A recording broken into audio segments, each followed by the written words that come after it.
Red టీవీలో మీ వ్యాపార ప్రకటనల కోసం ఈ నంబర్ని సంప్రదించండి. నమస్కారం సార్. నమస్తే.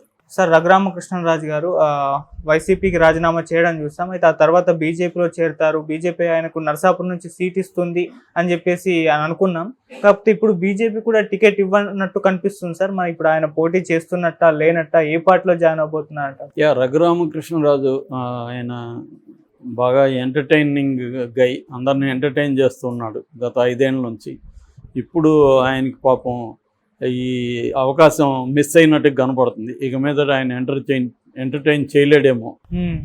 ఎందుకంటే ఆయనకు ఎంటర్టైన్మెంట్ వాల్యూ ఎప్పుడు ఉంది? వైసీపీని విమర్శించినంత కాలమే ఎంటర్టైన్మెంట్ వాల్యూ ఉంది. అది లేనప్పుడు ఇంకా ఆయన ఎవరు పట్టించుకోరు. ఆల్రెడీ ఆయన ఇప్పటికే యూట్యూబ్ ఛానల్ స్థాయికి పడిపోయాడు. యూట్యూబ్ ఛానల్లో చిన్న ఛానల్లో కూడా ఇంటర్వ్యూలు ఇచ్చే పరిస్థితికి వచ్చేసింది. ఎందుకంటే తెలుగుదేశం మీడియా ఎప్పుడు ఆయనకి ఇంపార్టెన్స్ ఇస్తుందంటే, జగన్కి ఏమైనా నష్టం ఉంటే తెలుగుదేశం మీడియా హైలైట్ చేసేది. రోజు ఆయన దాని ఏమంటారు రచ్చబండ పేరుతో ఢిల్లీలో కూర్చోనో లేకపోతే హైదరాబాద్లో కూర్చోనో రోజు ఇంటర్వ్యూలు ఇచ్చేవారు వైసీపీకి.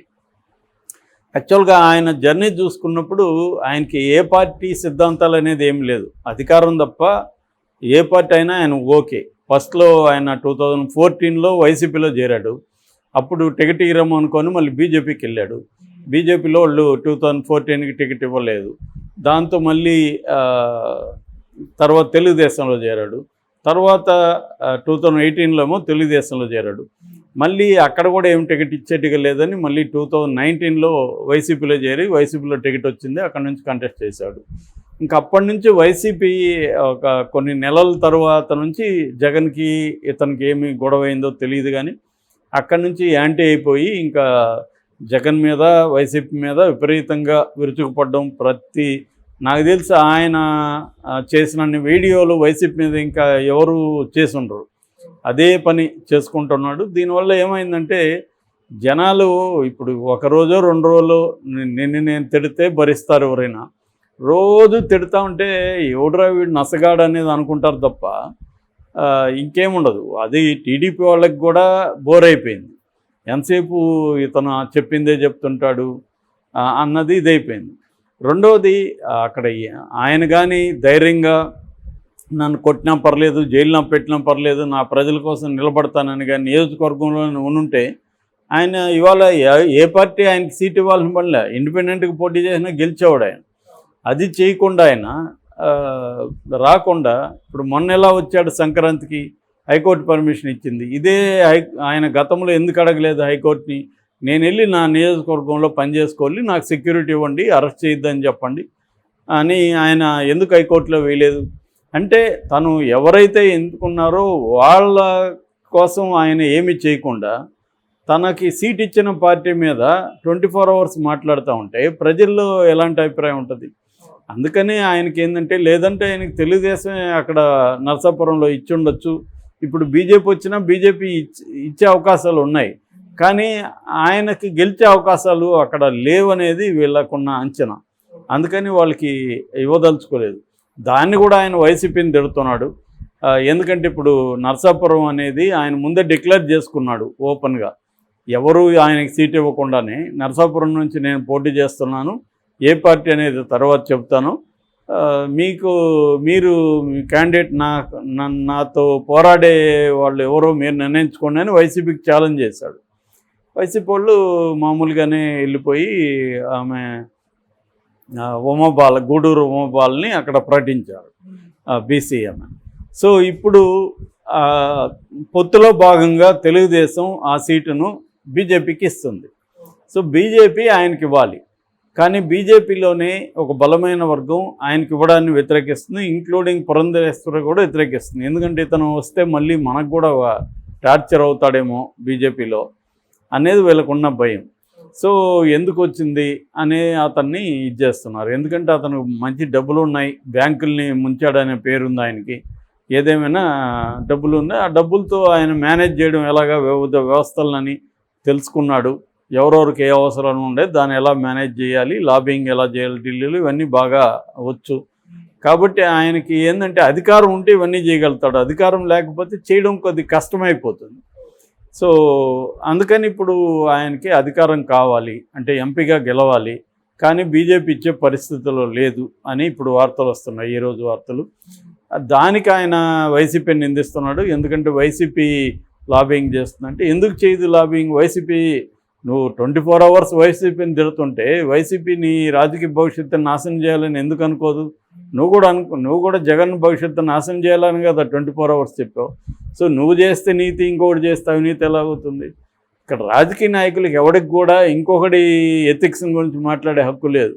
ఎందుకంటే ప్రతి ఒక్కడు కూడా ఎవరికి ఎథిక్స్ లేవు, మొరాలిటీ లేదు. అందరికీ పవరే కావాలి, అధికారం కావాలి. అలాంటప్పుడు ఇంకొకటి ఎథిక్స్ గురించి మాట్లాడే ఎథికల్ రైట్ ఎవరికి ఉండదు ఇక్కడ. సో ఆ రకంగా ఇతను ఇప్పుడు వాపోతున్నది ఏంటంటే, నాకు వైసీపీ లాబీ చేసి బీజేపీలో నాకు సీట్ రాకుండా చేస్తుందని. సో వైసీపీ చేసినంత మాత్రాన వాళ్ళకి నీ పట్ల ఇంట్రెస్ట్ ఉంటే చేస్తారు. వైసీపీ నిజానికి అంత బీజేపీలో పట్టుంటే ఇతన్ని ఎందుకు సస్పెండ్ చేయించలేదు? పార్లమెంట్లో కూడా కంప్లైంట్ చేశారు కదా ఎప్పుడో, కానీ మరి అనర్హులుగా ప్రకటించమని. కానీ బీజేపీ ఎందుకు ముందుకెళ్ళలేదు? సో కాబట్టి ఏంటంటే, వైసీపీ అడిగినంత మాత్రాన ప్రతి పని బీజేపీ ఏం చేసేది. బీజేపీ ఏంటంటే తనకు కూడా అది ఉపయోగపడితేనే చేస్తుంది పొలిటికల్గా. సో ఇప్పుడు తనని తీసుకోవడం బీజేపీకి ఉపయోగం అనుకుంటే తీసుకుంటుంది, సీట్ ఇస్తుంది. లేదనుకున్నప్పుడు ఇవ్వదు.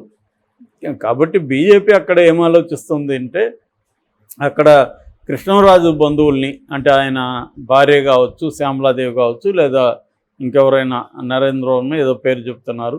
సో వాళ్ళకి వాళ్ళ ఆలోచనలో బీజేపీ ఉందని అనేది ఒక వార్త. సో ఏదేమైనా ఈయనకైతే టికెట్ ఇచ్చే పరిస్థితి లేదు. ఈయన తెలుగుదేశం అంటే చంద్రబాబును పట్టుకొని ఏదో ఒకటి చేసి టికెట్ సంపాదిద్దాం అనుకున్నాడు, కానీ అది బీజేపీకి వెళ్ళిపోయింది. బీజేపీలో ఆయన డీల్ చేయడం అంత ఈజీ కాదు. మొన్న కూడా చూసాం కదా, పవన్ కళ్యాణ్, చంద్రబాబు, అమిత్ షా ఇంటికి వెళ్ళినప్పుడు ఈయన్ని బయటే ఆపేశారు, గేటు బయట ఉండాల్సి వచ్చింది. అప్పుడు కూడా రఘురామకృష్ణరాజుకు అవమానం అన్న మీడియా అంతా చెప్పింది. అలాగే బీజేపీ సెంట్రల్ లీడర్షిప్ వాళ్ళ క్రైటీరియా, వాళ్ళ ప్రయారిటీసు చూసుకొని వాళ్ళు ఇస్తారు తప్ప, ఇతనేదో వైసీపీని తిడుతున్నాడని బీజేపీ ఏముంది? ఈవెన్ తెలుగుదేశం అయినా కూడా తిట్టినంతకాలం ఉపయోగించుకుంటారు తప్ప, వాళ్ళకి సీటు ఇవ్వడానికి వచ్చేసరికి అనేక సమీకరణాలు వస్తాయి. ఇప్పుడు ఉండవల్లి శ్రీదేవి విషయం ఏమైంది, మేకపాటి చంద్రశేఖర్ రెడ్డి ఏమైంది, వీళ్ళ పరిస్థితి ఏమైంది? ఉండవల్లి శ్రీదేవి కూడా నిన్న వాపోతూ రాజకీయాలంటే ఏందో ఇప్పుడు తెలిసింది, ఎవరేంటో తెలిసిందని కత్తి బొమ్మ పెట్టి ట్వీట్ చేసింది. అంటే ఆమెని కత్తితో వెన్నుపోటు పొడిచారని. అవును, నువ్వు జగన్ పొడిచావు కదా, మరి అప్పుడు జగన్ నీ క్లియర్గా ఇవ్వనని ముందే చెప్పేశాడు. ఇవ్వను, బట్ నాతో ఉంటే నీకు వేరే రకంగా అకామిడేట్ చేస్తానని చెప్పాడు. నీకు అది నచ్చలేదు, ఎందుకంటే ఎమ్మెల్యేగా లేకుండా ఉండలేని పరిస్థితి. తెలుగుదేశం వాళ్ళు ఇస్తారని హామీ ఇచ్చారు, వచ్చారు. చంద్రబాబు కూడా ఏం చేశాడు, తనకు అవసరం కాబట్టి ఇస్తానన్నాడు. ఇప్పుడు ఆమెకి ఇచ్చినా గెలిచే పరిస్థితి లేదు కాబట్టి ఇవ్వట్లేదు. సో ఇలాగే ఉంటుంది ఎవరిదైనా. అంటే ఒక రాజకీయ పరిస్థితిని అర్థం చేసుకొని తను కరెక్ట్గా అంచనా వేసుకోలేకపోతే రఘురామకృష్ణరాజులాగే ఉంటుంది.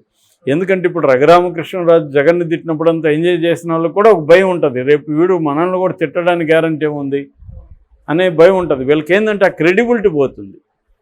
నువ్వు ఒక పార్టీ తరఫున ఎన్నికయి నచ్చినప్పుడు ఆ పార్టీ నుంచి బయటికి పోయి వేరే పార్టీలో చేరు, అది చేయకుండా అదే పార్టీలోనే ఉంటూ అదే పార్టీని విమర్శిస్తే నీ క్రెడిబిలిటీ ఏముంటుంది? వేరే పార్టీ కూడా ఏం ఆలోచిస్తుంది, వీడిని రేపు మనం తీసుకుంటాం కూడా మన దగ్గర కూడా ఇలా బిహేవ్ చేయడానికి గ్యారంటీ ఏముంది అనుకుంటారు కదా.